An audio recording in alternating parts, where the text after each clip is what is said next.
Waalaikumsalam warahmatullahi wabarakatuh. Baiklah, sebelum saya mulai wawancaranya, perkenalkan, nama saya Rahmata Sari, berasal dari Fakultas Randimuka, dari Fakultas PAI, jurusan Jawi. Pada kesempatan kali ini, saya ingin mewawancarai Ibu Fitri selaku kepala sekolah di PAUD Bungo Semarang. Baiklah, menurut Ibu, bagaimana sistem yang Ibu gunakan ketika menerapkan kewirausahaan pada PAUD Bungo Semarang?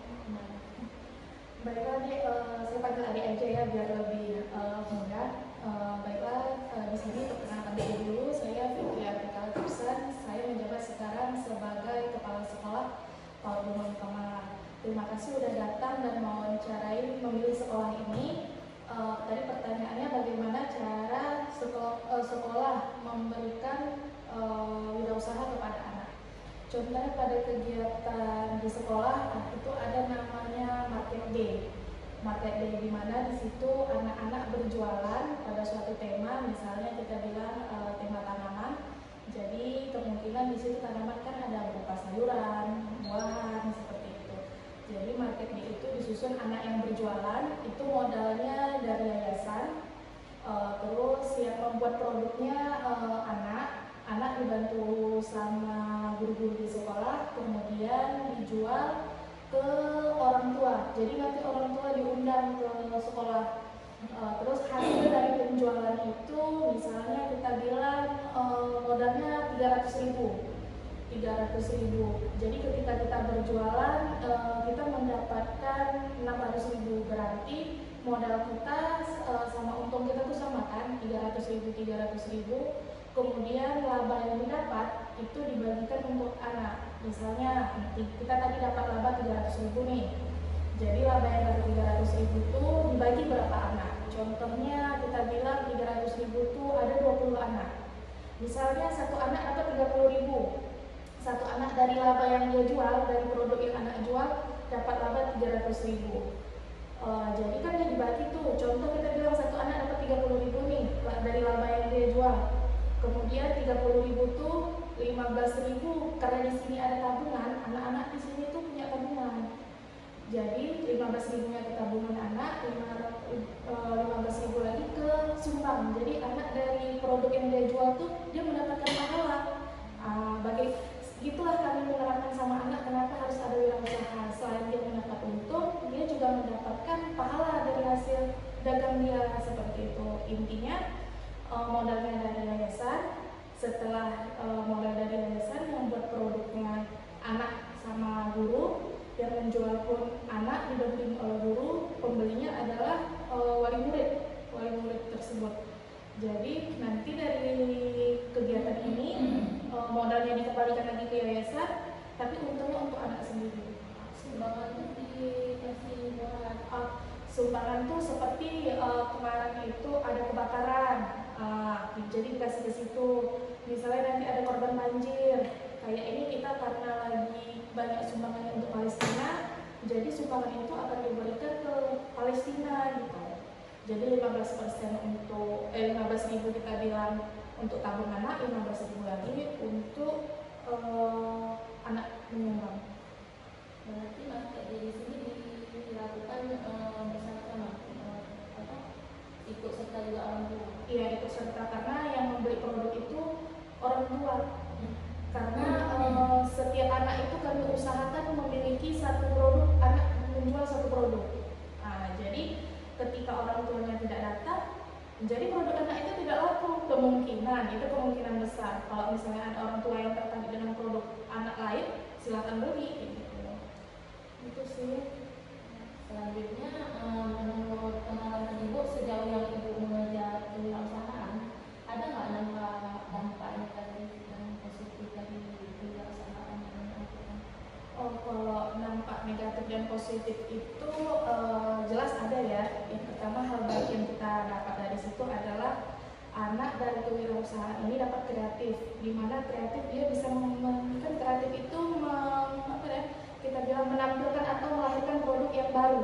Jadi dari anak itu dapat menimbulkan hal yang kreatif, jadi anak lebih kreatif seperti itu. Terus mandiri, ada di situ ada kita ambil sifat kebaikan dari anak, dari wirausaha itu mandiri. Anak bisa membuat produknya walaupun dibantu sama wali murid kan, wali kelasnya sendiri. Setelah itu di situ anak ada jiwa sosialnya berkembang juga, karena kenapa? Kayak saya bilang tadi, anak bisa menyumbang. Jadi sosial anak tuh berkembang di situ, dia tahu dari hasil jualan dia tuh dia bisa mendapat pahala dengan membantu orang lain. Tapi kalau memang hal yang tidak baik dalam kegiatan itu adalah salah satu kayak saya bilang tadi, seandainya anak A dia jual produk, tapi orang tuanya nggak datang, bisa jadi produknya tidak laku. Jadi kan anak-anak tuh merasa sedih ya, kenapa orang tua yang lain datang sedangkan orang tuanya nggak datang, kayak gitu. Jadi kan anak belum bisa menerima tuh, kenapa jualan kok nggak laku. Kalau kita orang gede kan udah tahu tuh, jualan tuh nggak laku, ya udah mungkin belum rezeki. Tapi kan anak nggak tahu. Di situ sih hal yang menurut kami yang dampak negatifnya untuk anak. Gitu sih. Cara kami mengatasinya dari pihak guru atau seperti saya kan nanti jadi pembeli juga. Jadi saya ikut membeli produk anak yang tidak laku. Jadi kayak gitu dia. Jadi selain orang tua nggak ada, kami ini kalau misalnya ada produk anak laku baru ikut serta membeli. Tapi kalau produk anak laku kami nggak mesti beli kayak gitu. Selanjutnya, bagaimana cara ibu mengatasi ketika anak malas merespon kewirausahaan yang ibu terapkan? Jadi ada anak yang malas merespon kewirausahaan itu, solusinya adalah kan kayak kita bilang tadi, itu kan di sekolahnya ada tabungan.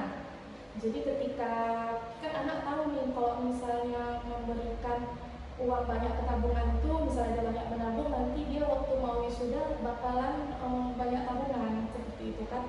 Jadi kami merespon anak yang malas ikut serta itu adalah dengan cara menabung. Kami bilang kalau misalnya ikut, nanti untungnya kan bisa dimasukkan ke uang tabung, jadi uang tabungnya banyak. Nanti kalau udah tamat, jadi uang tabungnya bisa dibeli untuk tas baru masuk SD kayak gitu. Jadi lebih ke motivasi supaya dia banyak menabung sejak dini. Kayak gitu sih cara kami merespon kalau anak-anak yang malas terhadap wirausaha ini. Karena kan anak-anak berpikirannya dagang itu untuk orang gede. Dia nggak tahu untungnya apa, labanya apa, ruginya apa. Berarti cara kita hal yang kita lakukan adalah apa yang anak paham. Salah satunya yang menabung, karena kan kebiasaan di sekolah ini anak-anak menabung. Kayak gitu. Itu sih deh cara kami melakukan trik supaya anak tidak malas merespon kewirausahaan di sekolah. Ini ada pertanyaan. Boleh silakan.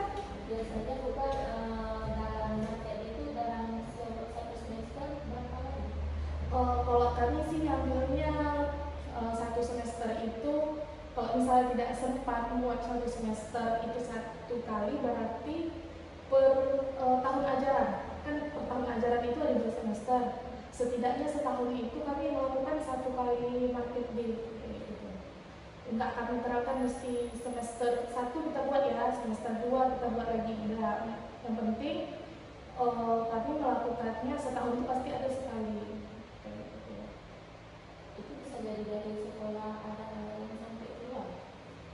Yang sampai keluar kursusnya produknya bawa keluar gitu. Ada di Surabaya bawa anak jalan-jalan ke KFC, kan ada gitu. Ada sih, itu namanya kami di sini studi tour. Jadi studi tour tuh kami lakuin sama anak, kami lakukannya itu per tema. Tapi ketika karena kan semester 1 itu misalnya kita ambil semester 1, susah bawa anak sesuai tema karena proses pembelajarannya kan masih kita dekat sama Idul Adha, kita dekat sama 17 Agustus, terus ada manasik haji lagi. Jadi kami ada namanya studi tour itu kebanyakan di semester 2. Tapi kalau sempat di semester 1 pasti ada sesuai dengan tema. Misalnya tema binatang, bawa anak ke kedokteran hewan, ke mana? Ke misalnya ke kebun binatang kayak gitu. Kalau semester 2 kan udah ada tema rekreasi. Jadi bawa anak rekreasi. Kami kemarin perginya ke